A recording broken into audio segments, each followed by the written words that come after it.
पैसा नहीं खेत आई हमारा लहगे हमरा से रउआ ले लीना घर में हमारा आइला से रउआ खुशी भइल सुनिए सनम बनी रउआ के करा से कम दीदी मलेवन खेली ना भलम बनी रउआ के करा से कम दीदी मलेवन खेली ना भलम दीदी मलेवन खेली ना भलम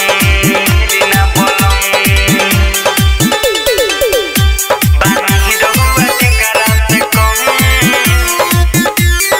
खेली ना भलम राइटर या सुतो सके जैसे सुनी रोगो लगाई नटी हो कहियो न कहियो हमनी के आई खुशी वाला दिन हो